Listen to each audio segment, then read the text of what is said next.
Hello students, myself Parth Saudagar and today we are going to learn most important theorem, theorem 6.1.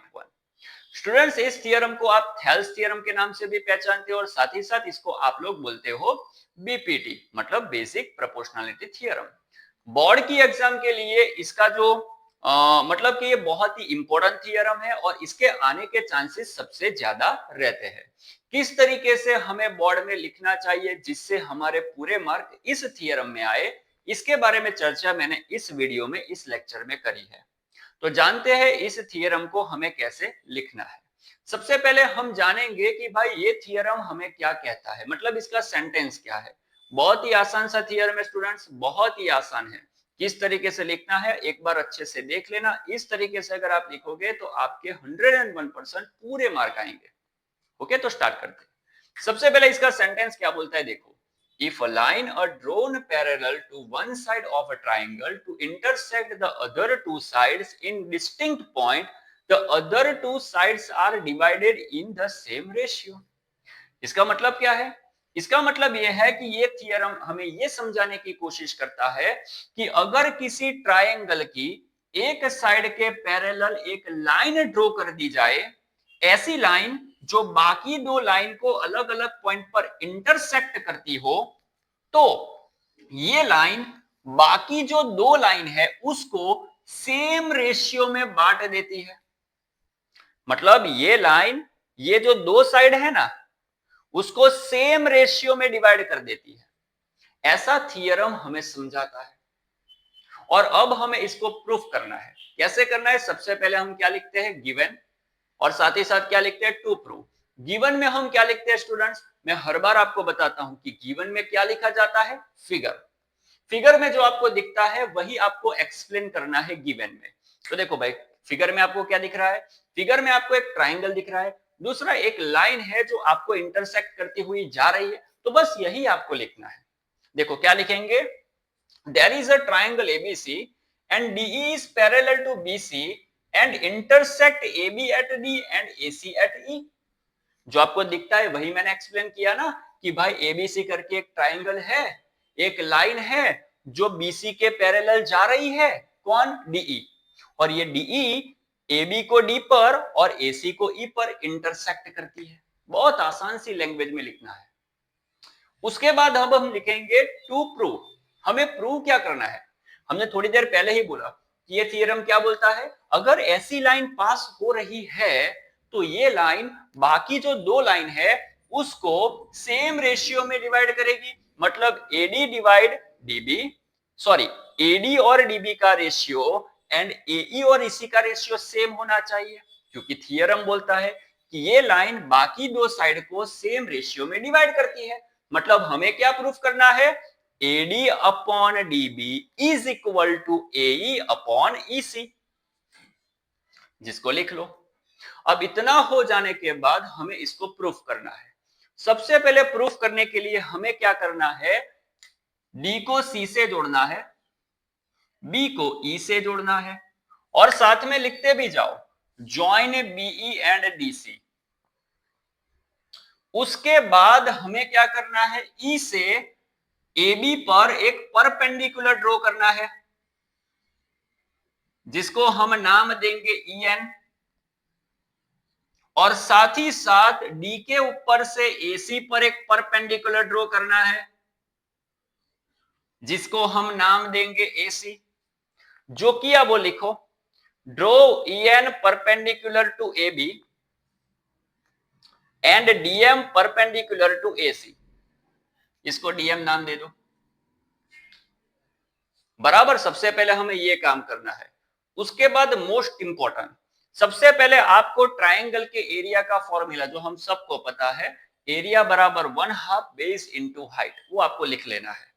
और उसके बाद ये जो formula है उसको आपने यूज करना है ट्राइंगल की दो दो पैर के लिए। बराबर, अब ध्यान से समझना इसको, कैसे मैं आपको ट्रिक दे रहा हूं कि कैसे फटाफट आप उसको लिख सकते हो। सबसे पहले आपको इस फॉर्मूला को यूज करना है इन दो ट्राइंगल के लिए। मतलब ध्यान से देखना, पहला ट्राइंगल आपके लिए रहेगा ये एडीई और डीबीई, ध्यान से देखना, आपको सबसे पहले ये दो ट्राइंगल देखने हैं। ये दो ट्राइंगल के लिए आपको ये फॉर्मूला यूज करना है। कैसे करना है उसकी मैं ट्रिक दिखा रहा हूं। सबसे पहले आपको क्या करना है, इन दोनों ट्राइंगल का नाम लिख लो, A D E D E B. देखो A D E D B E लिख लिया। सबसे पहले दोनों का नाम लिखो, A D E D B E. फिर बराबर करो, फिर वन हाफ दोनों में लिख लो। उसके बाद दोनों का क्या लिखना है, बेस। अब देखो भाई, इन दोनों का बेस कैसे लिखना है, देखो इसका बेस होगा एडी और इसका बेस होगा डीबी। यहां से ही लिखना है एडी अपॉन डीबी, मतलब एडी और डीबी। और साथ ही में साथ उसका क्या लिखना है, हाइट लिखनी है। देखो भाई, इन दोनों ट्राइंगल की जो हाइट है वो आपको रखनी कौन सी है, ये, क्योंकि ये जो लाइन है ए बी, उसके परपेंडिकुलर कौन दिख रहा है आपको, ई एन। ये जो लाइन आपको दिख रही है वही आपको दोनों में लिख लेनी है। वैसे तो आप जानते हो कि भाई इस ट्राइंगल के लिए हाइट ये होगी और इस ट्राइंगल के लिए अगर हाइट आप निकालोगे तो यहां से ऐसे करके आएगी। लेकिन मैं अभी आपको ट्रिक दे रहा हूं, बराबर, तो उसमें आपको याद रखना है कैसे। अगर हाइट की बात हो तो इन दोनों ट्राइंगल की हाइट आपको दिखानी है ई एन, दोनों में सेम लिख लेनी है, कोई टेंशन नहीं, कोई दिक्कत नहीं। और उसके बाद इन दोनों को डिवाइड कर दो, एडीई डिवाइड बाई डीबीई। ये दोनों कट हो जाएंगे, ये दोनों कट हो जाएंगे, तो एडी अपॉन डीबी आएगा। इसको बोल दो इक्वेशन नंबर 1। उसके बाद अब हमें दूसरे दो ट्राइंगल को देखना है, कौन से। पहला होगा आपका एडी और दूसरा होगा अब आपका डीईसी। ये अब यहां से दो ट्राइंगल आपको देखने हैं और इसमें हम क्या करेंगे, फिर से यही फॉर्मूला लगाएंगे। सबसे पहले लिखेंगे इस ट्राइंगल का नाम कौन सा, एडी। उसके नीचे लिखेंगे इस ट्राइंगल का नाम कौन सा, डीईसी। फिर वन हाफ दोनों में लिखेंगे। फिर लिखना है बेस। इस बार जो बेस लिखेंगे वो सामने की साइड का होगा। इसका बेस होगा ए और इसका बेस होगा ईसी, एई ईसी। और अब बारी आई हाइट की, तो भाई ये जो दोनों ट्राइंगल है उसका जो बेस है उस बेस के परपेंडिकुलर लाइन एक ही है, कौन सी, डीएम। तो दोनों का बेस क्या हो जाएगा, डीएम डीएम। और उसके बाद हम क्या करेंगे, इन दोनों का रेशियो ले लेंगे। ये दोनों तो कट हो गए, वन हाफ डीएम डीएम, तो बचा क्या, एई और ईसी। आपको मिल गया इक्वेशन 1 इक्वेशन 2।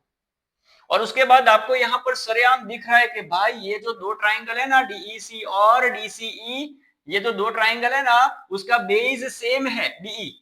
और साथ ही साथ ये दोनों ट्राइंगल दो पैरेलल लाइन के बीच में आ रहे हैं। तो इसका तो यही मतलब हुआ ना कि भाई आपका जो डीईबी या फिर डीबीई और ये जो डीईसी है, ये दोनों ट्राइंगल कैसे होने चाहिए, सेम। इसको बोल दो इक्वेशन नंबर 3। अब आपको कुछ भी नहीं करना, इक्वेशन 1 इक्वेशन 2 और इक्वेशन 3 इन तीनों को मिला करके सीधा जो प्रूव करना है वो लिख दो। ये ट्रिक है, अगर समझना है तो बहुत आसान है। देखो भाई, समझने में कुछ है नहीं। हमने प्रूफ किया कि डीबीई बराबर क्या होता है, डीईसी। तो अगर आप चाहो तो यहां पर डीबीई की जगह पर क्या लिख सकते हो, डीईसी। अब आप खुद ही देखो, एडीई अपॉन डीईसी बराबर एडी बाई डीबी और एडीई अपॉन डीईसी बराबर एई बाई ईसी। मतलब ये दोनों तो सेम ही हुए ना। आप ही खुद देखो, एडी अपॉन डीईसी बराबर ये भी है, एडी अपॉन डीईसी बराबर ये भी है। इसका मतलब ये दोनों सेम हुए कि नहीं हुए। लेकिन एग्जाम में हम सब उसको बताएंगे नहीं, सीधा ही आपको लिख देना है। यहां पर पहुंचने के बाद सीधा ही आपको लिखना है इक्वेशन 1 2 और 3 के ऊपर से सीधा आपको जो प्रूव करना है वो लिख लो। इस तरीके से अगर आप लिखोगे तो आपकी बोर्ड की एग्जाम में पूरे मार्क आएंगे।